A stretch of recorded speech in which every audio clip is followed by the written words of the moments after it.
Did Hitler survive World War II? And other tales from the dark side. Stick around for Buzzsaw. Central Intelligence Agency. It was described by witnesses as...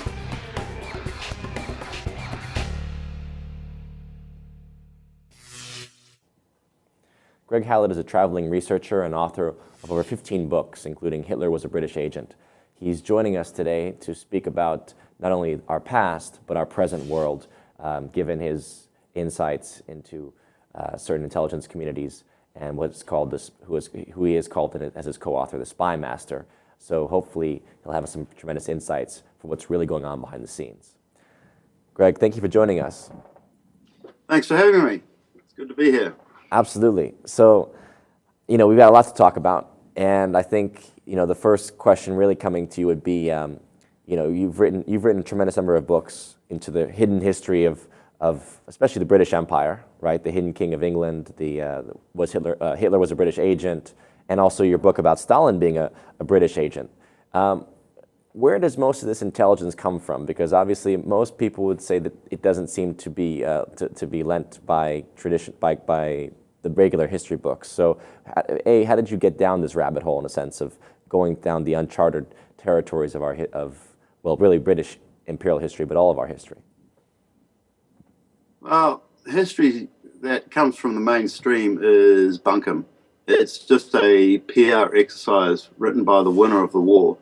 And most of the leaders of the militaries and opposing militaries have each other's phone numbers during that war. And it's all a collusion. And the collusion is to put a country into war, which is the most expensive thing a country can do, and borrow a huge amount of money from the central bank, and then send their own citizens out to be killed. Like the British leader will send British citizens out to be killed, and the German leader will send German citizens out to be killed, and the Russian leader will send Russian citizens out to be killed. And each one of those deaths has a value in the International Bank of Settlements. And they are then cashed in to fund the war. And the winner of the war pays the war debts of the loser of the war. So no one wants to win the war or end the war. And in the case of World War II, Hitler had won the war. There was like no war for 9 months. Hitler rushed in 2 weeks and had all of Britain, all of the British forces in Europe trapped at Dunkirk. And Hitler allowed them to escape because the war had to continue. And if Germany won the war, they would have to pay the war debts of England, and Germany hadn't had enough of its own citizens killed to pay back its loans via the International Bank of Settlements. So the way we view war is entirely the opposite to the way it is viewed by those who are charging people's lives and deaths via the International Bank of Settlements. Mm-hmm. But, for example, when it comes to the notion that enough citizens had to die, is this because the citizens themselves are the collateral for the country's debts? Yeah, the citizens are the collateral of their birth certificate. Right. And so it's always been that situation then, at least throughout the 20th century. Yes. Yeah, absolutely. Absolutely. So, it's a culling exercise. And at the end of the war, no country had gained any ground. Same with World War I and World War II. There was a bit of flip-flop where the Soviets were given a bit of East Germany. But that actually came about because the Soviets went to Gotha and destroyed the Royal Almanac of Gotha printing plates, which were printed by Justice Perths. And in exchange for that, Russia was given a large section of Germany for 50 years or so. And that's why General Patton was delayed for 9 days. It was so that the Russians could individually destroy the Almanac of Gotha printing plates. And I don't mean blow it up, and then set fire to it. I mean, individually smash up each plate so that it is beyond recognition. And then go back, blow it up, check it, go back through all the rubble and blow it up again, go through all the rubble and blow it up again, so that it was totally destroyed. And for that, Russia was given the most southwestern portion of East Germany during the Cold War, and that was called Thuringia, or Thuringia, or Thuringia. But is this, and what was the motivation, what was the reason that was behind the the desire reason to see that was, almanac destroyed? By 1945, King George VI recognized that there were 3 or 4 generations of illegitimacy in the prime members of the British royal family, going back to 1834. So the British royal family actually commissioned the Stalin, who was a British agent, to use his Soviet forces to destroy the Royal Almanac of Gotha on their behalf. And because General Patton, the American General Patton, was delayed for 9 days in going into Gotha, he knew that something was up, and he knew that the Russians had destroyed Justice Perth's printing press. And that was the reason that General Patton was assassinated. Right. Because obviously the royal family, the British family that sits on the throne, is a German family. It's called the, what is it, the Gotha Saxe-Coburg, or Coburg Saxe. Yeah, well, they're called Saxe. They're called Saxe-Coburg and Gotha. Saxe-Coburg and Gotha. But it was really the German Sachen-Coburg und Gotha. And Prince Albert was supposed to be a Saxe-Coburg und Gotha, but he was illegitimate. He was actually just Albert of Saxony. So the illegitimate Albert of Saxony went to marry Queen Victoria, and they knew that he was illegitimate. Then they changed his name to Saxe-Coburg and Gotha, an anglicized version of a name that actually didn't apply to Prince Albert. Prince Albert was illegitimate. He was Albert of Saxony, and of Saxony just meant that you're an illegitimate closely associated with the duchy. So Queen Victoria actually married the second in line to the British throne, Blind Prince George of Cumberland. They married in 1834, and when she married Prince Albert of Saxony, it was a bigamous marriage. And Prince Albert died a virgin. He never sired any of Queen Victoria's official 9 children. And it was only 2.5 years after the last 9th child was born that Albert received the title Prince Consort Albert. Because he was never actually the consort. He received the title Prince Consort Albert, and then he died about 5 years later in 1861, and he was killed by, he was given a cold, caught a slight cold, and then he was put in the Blue Room at Windsor Castle, chained to the bed, physically chained to the bed, with the windows left open in winter in December. And from that he got pneumonia and died. So Prince Albert was killed. He died a virgin at the age of 42. And did not sire any of Queen Victoria's 9 official children. And the reason for that was that the Rothschilds wanted to have an illegitimate British royal family so that they could entirely control it. Right. And then in the case of Stalin, you mentioned being a British agent. Now, most people, I think, who are informed understand that certainly Lenin and Trotsky were deployed.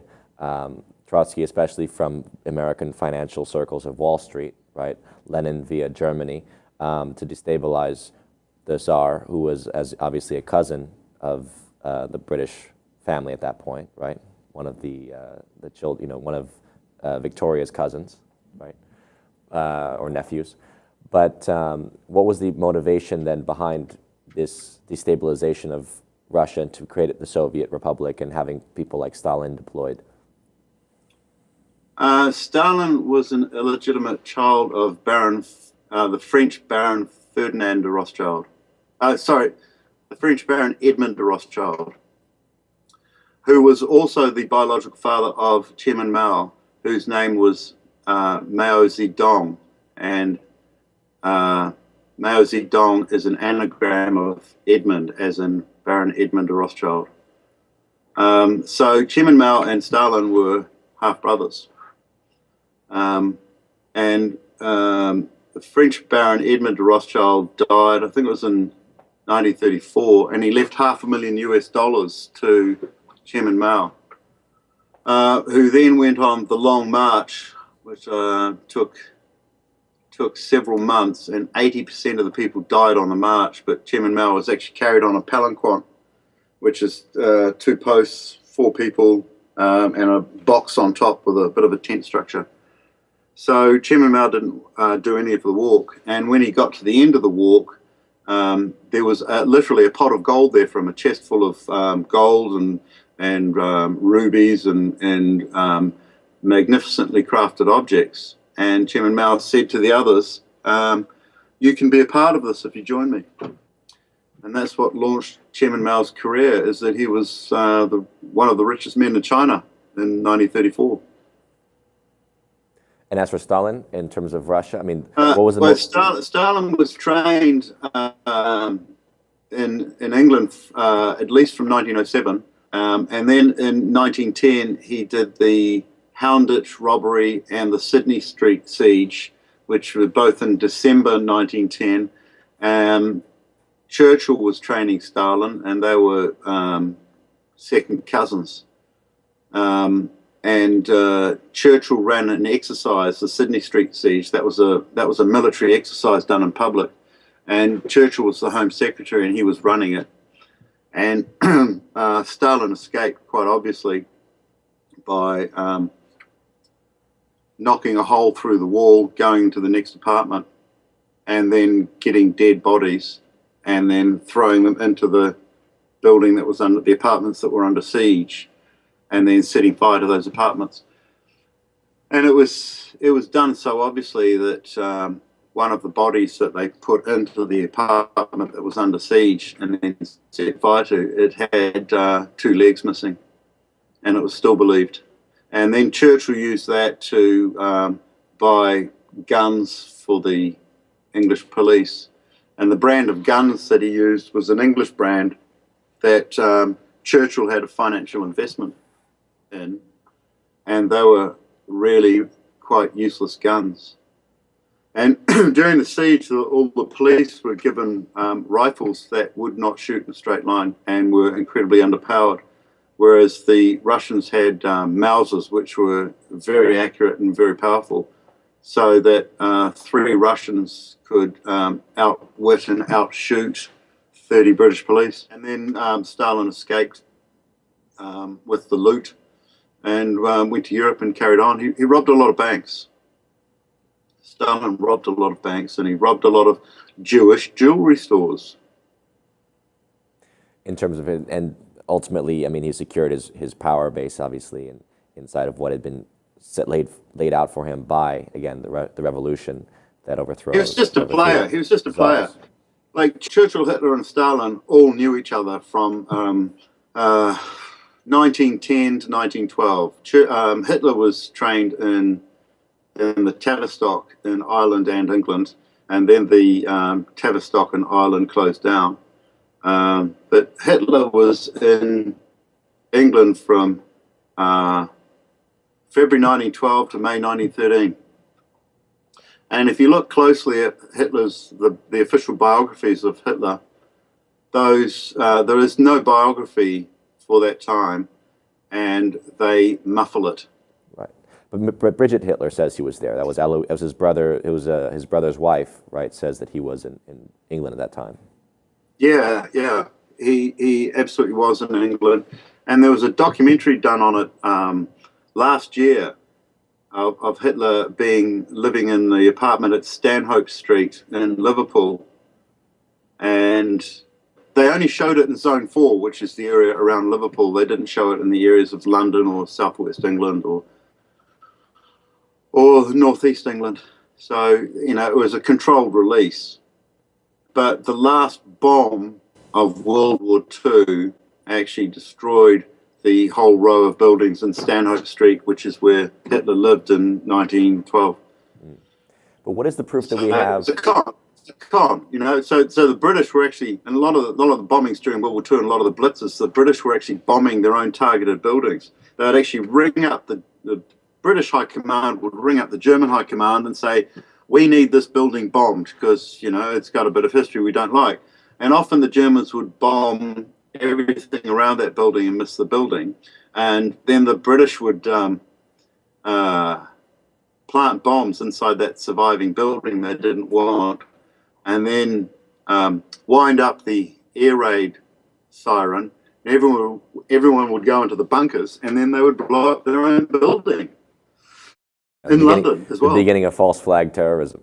But oh yeah, absolutely. And we know obviously terror bombing. That whole concept of terror comes from that time period of World War II with the bombing campaigns that were designed to hit civilians, but by both the British and the Germans. But the question being, with the Tavistock Institute, we know that they're notorious for brainwashing campaigns and obviously launching a lot of operations post-World War as well. But how do we know that Hitler was at the Tavistock Institute when he was in England? Because when he turned up to his sister-in-law Bridget Hitler's house, he had all the signs of being mind-controlled, and his subconscious was still working through it. Like a somnambulist. Sort of dilated pupils, talking in grandeur, out of context, raving and ranting about what he was going to achieve, etc. But he did achieve most of the things he wanted to achieve, but what he actually did was create Israel. Well, Hitler fulfilled the Balfour Agreement. Right, which is an interesting And concept. even Jews in Israel have been interviewed in documentaries saying that we should actually have a picture of Hitler hanging over the mantelpiece because he's the one that created Israel. Right. Well, the transfer agreement. It's not tasteful. It's not a tasteful thing. But yeah, the whole premise necessary to obviously give birth to the state. But as far as again,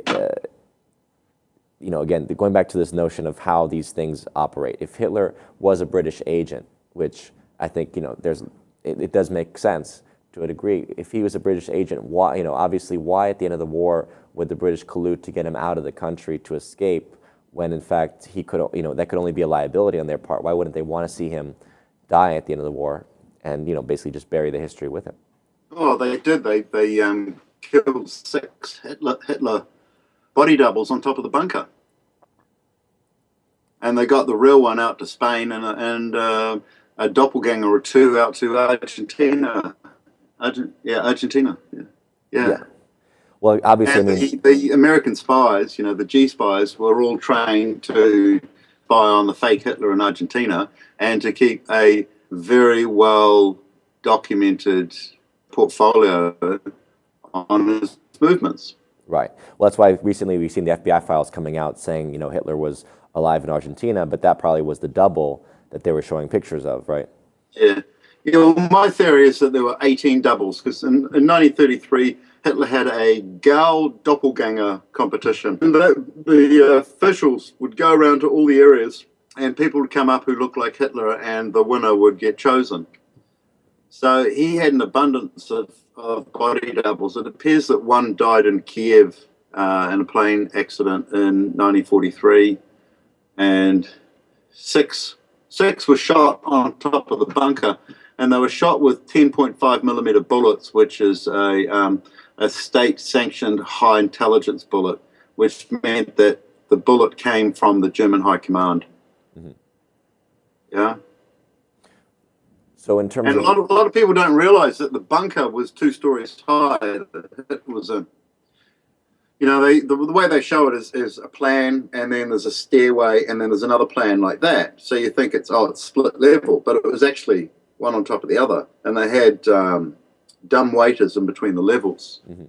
so the real Hitler could go up and the fake Hitler could come down and get shot. Right. Well, I mean, it came out recently that the skull that they said they'd been saying since the end of World War II, right, that was Hitler's skull, turned out to be a female skull, right? And obviously we know Stalin never believed that Hitler is dead. Even Eisenhower said he was still at large, right, after the war. Yeah. I mean, it was pretty, for a certain period of time, it was pretty clear that it was, it was just the facade, the idea of Hitler having killed himself, kind of like this. But I kind of want to bring it up to the present day, because here you have like the stories around bin Laden, and it's very similar. It resonates in many ways in a similar sense about, the notion of their boogeyman. Are there doubles of bin Laden, right? Was the real bin Laden dead by the time of 2001 occurring, right? Who was ultimately killed? I mean, I just want to get into this question of really how the game works, because people need to understand the landscape. Obviously, they understand if, this empire plays games of putting agents into power and then basically deploying them to be the villain, right? And having this kind of charade. Yeah. How is that working on the present landscape? Is that where the bin Laden story fits in? Yeah, well, bin Laden had body doubles and he was in business with the Bushes. And he was an agent who would have employed body doubles to act as his military agent. Saddam Hussein was the same. He was appointed by George Herbert Walker Bush, Bush 1. And Saddam Hussein was employed by Bush as a teenager, about 19 years old, to go around on roller skates around the streets of Iraq and fix turtle bombs, called turtle bombs or frog bombs, and fix them onto the petrol caps of diplomatic vehicles that were going to peace conferences. And then you twist it and then skate away, and 10 seconds later a bolt of flame would shoot through into the petrol tank and blow up all the occupants. This is young Saddam. You're talking about young Saddam Hussein? Yeah, young Saddam Hussein. But there was one guy who went around Iraq like 20 years earlier and had sex with a lot of women, paying not much money, to get them pregnant, to all produce similar looking people. And there were actually 50 Saddam Husseins. The doubles. 50 doubles. And there was school teacher Saddam, there was goat herder Saddam, there was lawyer Saddam, there was politician Saddam, there was ranting Saddam. And school teacher Saddam ended up living with Mrs. Saddam and the children and raising them as his own, right? So even Mr. Saddam Hussein, the family man, was fake. Right. And when he was found in the bunker underground, he had more than 3 months bed growth, and fruits and leaves on the outside of the tree were out of season. So obviously that was filmed beforehand. Yeah, that'd been filmed earlier. And then when he was executed, that was faked as well. And when he's hung, that was fake as well. Well, obviously, we live in a world. I mean, it becomes clear, I think, to those who study history, who study the situations, who look at what's going on, who see the patterns. They say, look, this world is not what the media portrays. It's not a reality we're living in. How advanced are the technologies of the empire? Let's say, given your intelligence operatives that you talk to and spy master people like this. Are we talking about a world where the elite have access to UFO type of technology, of basically disc type of technologies like the Nazis were developing at that point? Are we talking about very advanced beings that are actually present here, or or at least do the elite have access to this type of advanced technology, cloning technologies, things like this? Star Trek in a sense? Well, if you think about it, the technology that we've got available to us is a cell phone and a computer and the internet and Skype and maybe a bit of video editing equipment. And if we're really talented, we can layer the video to make something else appear in it. They have everything else. But what does everything else entail? Like, how advanced are we talking? Everything else is basically everything that you can imagine as being scientific and worked through and made functional and then streamlined and stylized and miniaturized and increased by power by tenfold. They have all of that, right. Including, underground maglev train systems that go right across America, submarines going under the sea to the center of America. Massive underground bases. Right. Massive. Did the Nazi Everything, and UFOs, anti-gravity machines they were functioning and flying from the there's the Freiburg crash in 1936, and they'd back engineered the Freiburg UFO anti-gravity craft. That was functioning by 1939, and then went through a series of phases of improvement so that it's so fast now you just can't see it. So you got to wonder if you see a UFO hovering in the sky, is that real? Because it's so fast, you either can't see it or don't believe you've just seen it. Right. But now, speaking of the underground concept, I mean, a lot of the lore around the Nazis was that they did relocate to New Schwabenland, right, in Antarctica, and set up some kind of base there. Did you find evidence for this? Well, yeah, there is actually evidence for that, and I've spoken to some people who have been based around Christchurch who knew about that. And when the Americans flew to Antarctica, Christchurch in the South Island of New Zealand, that was their landing and leaving base. And when they were flying to Christchurch, they would call it NS, which meant New Spain. New Zealand was referred to as NS, New Spain. And because New Spain, New Zealand was the leaping point to the seventh continent, Antarctica, and Spain was the leading point to the sixth continent, America. Mm-hmm. Yeah. But in terms of the Admiral Byrd expedition, for example, was that actually to find the Nazi base there, or to? Well, essentially, Admiral Byrd faked his death, or his death was faked, because after his death, he was in Auckland talking to military and intelligence agents in August 1961. And he finished the meeting by saying, hush, hush, you've got to keep my presence here totally secret. And that wasn't revealed to me until about 2007. Mm-hmm. Yeah. But did he find, I mean, what do you have any indication of what he actually found when he went down there to the poles, the South Pole? Yeah, he found UFOs that absolutely trounced his own ships and aircraft. And the Americans lost and got a complete tail whipping. Yeah. So ultimately, to clarify, it seems to be that we're dealing with an empire that is human-based, right? The so-called Illuminati-type groups around the major financiers, the central bankers, right? And then we also have extraterrestrial presences on the planet.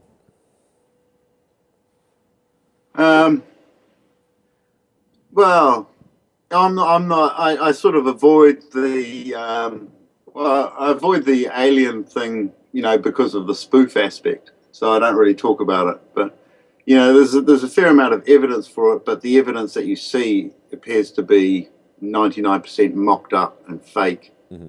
But if there are aliens, they didn't arrive in the 1970s. No, they didn't arrive at the same time as hallucinogenic drugs. I think they've been here. If they've been here, they've been here. Thousands of years. Right. Oh, absolutely. Thousands of years, and maybe they operate in a slightly out of phase frequency to us, so we don't actually see them too often. Right. So what? But then I've never met an alien, so I can't say. Fine, fair enough. So let's just treat it as such as the empire, basically the breakaway civilization concept of the elite, that they have the technology we're talking about. I'd like to introduce a concept into the UFO landing in 1936 in Freiburg in Germany, and the UFO landing in 1947 in Roswell. I think they both happened, but there were different styles of cover-ups on them both.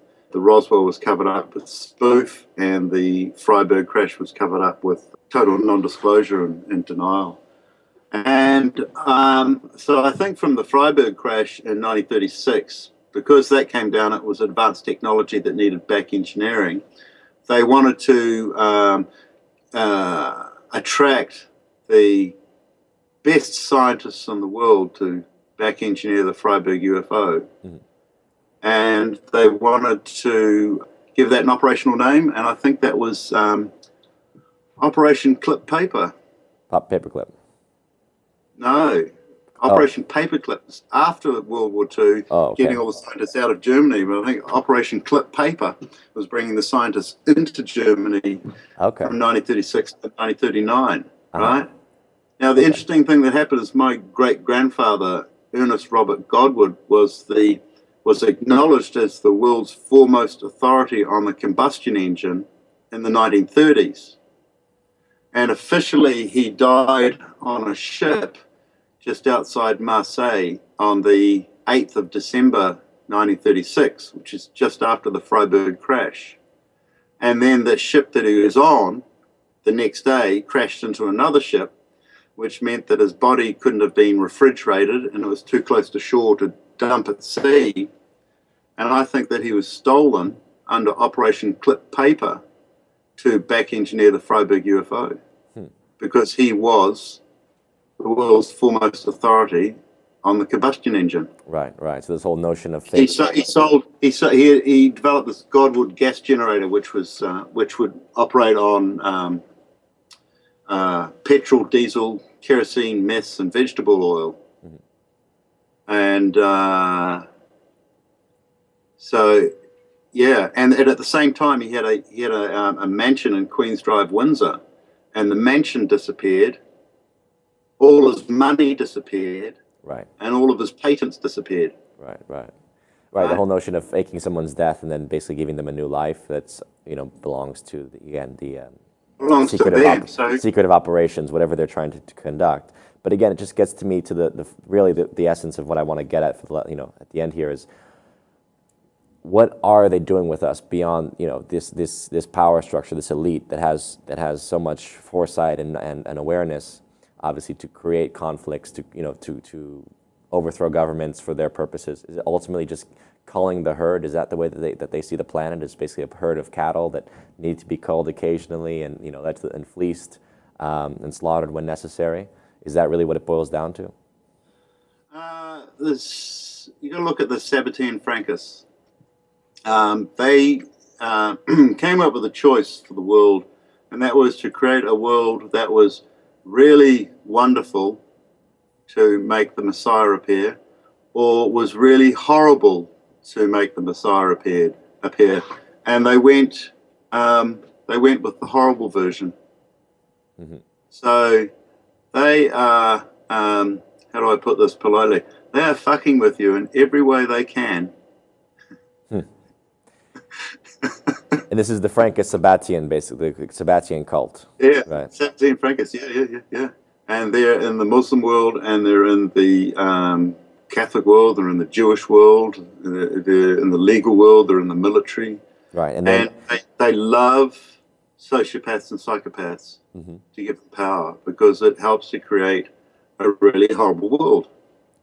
And they deploy sort of Babylonian, Talmudic magic, Kabbalistic kind of magic when necessary, or in their sometimes that's done, but it's kind of not the cause. It's just like a distraction so that someone can have a rant and think they've solved something.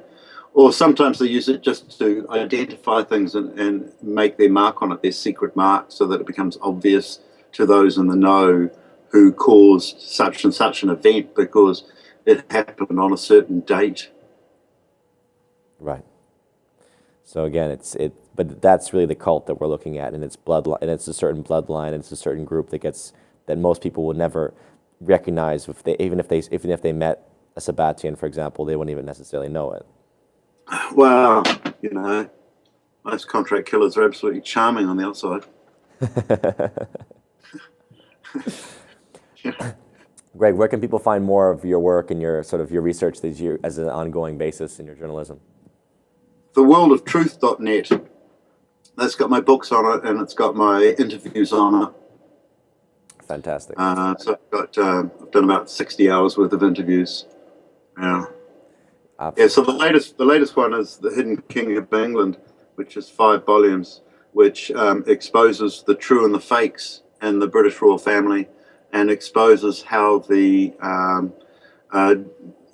Duke of Saxe-Coburg and Gotha, how their deaths were faked, and how the English house of the Duke of Coburg and Gotha was trashed so that the German Duchy of Sachsen, Coburg and Gotha would survive. And I've held the sword of the Duke of Sachsen, Coburg and Gotha.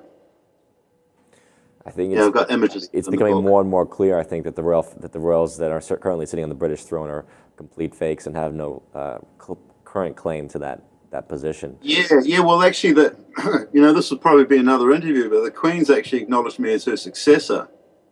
What?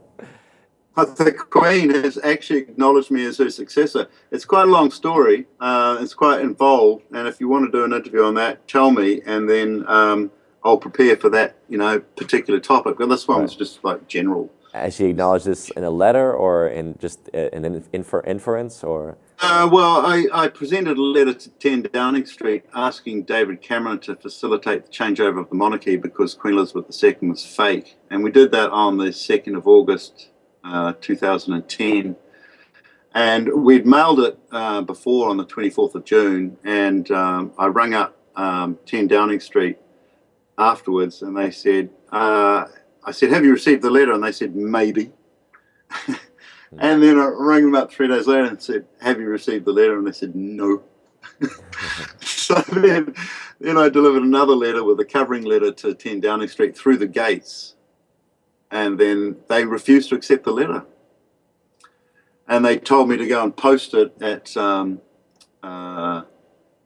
the Army and Navy Stores post office, which is about 1.5 kilometres away.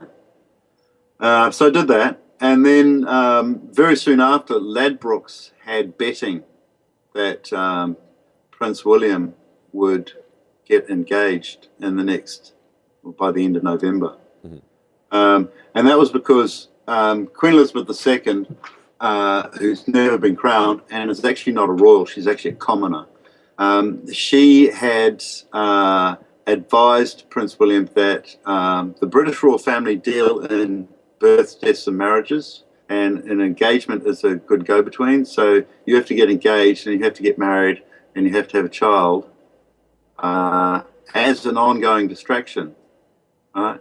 Mm-hmm. So that's exactly what happened. And then... How does that make you her successor, though? Well, what Queen Elizabeth II did was create the laws of succession, which are actually the incumbent British royal family's total admission that they're illegitimate. And they sold it to the public as Catholics can now become the monarch, and a firstborn girl can become the monarch over and above a second-born boy. Right. And everyone, oh, great, gender equality and religious equality. But what it was actually about and what they actually wrote was that only the children of Prince Charles could become the monarch. Right. And we all think that that is Prince William and Prince Harry. Right, but there could be others. Well, Prince Charles did not sire Prince William, and Prince Charles did not sire Prince Harry. Right? But Prince Charles did sire 2 illegitimate children, and one of them's called Simon Charles Day, and he's a telecommunications engineer in Australia. He moved to Australia from Gosport in England to Australia when he was 18. Mm-hmm. And he was actually conceived on Camilla Parker Bowles' 18th birthday. Mm-hmm. So Camilla Parker Bowles and Prince Charles, he was 16 at the time, they've been together for that amount of time, and Diana was just a... yeah, we remember. She was not his first choice by far. Camilla was his woman. They weren't a mated pair, right? Charles and Camilla are a mated pair. Then Prince Charles had a second child in 1968 with a servant girl at Balmoral Castle. Mm-hmm. That was told me by the British SAS. So he's got 2 children. Neither of them are royals, and neither of them are known to the public. Right.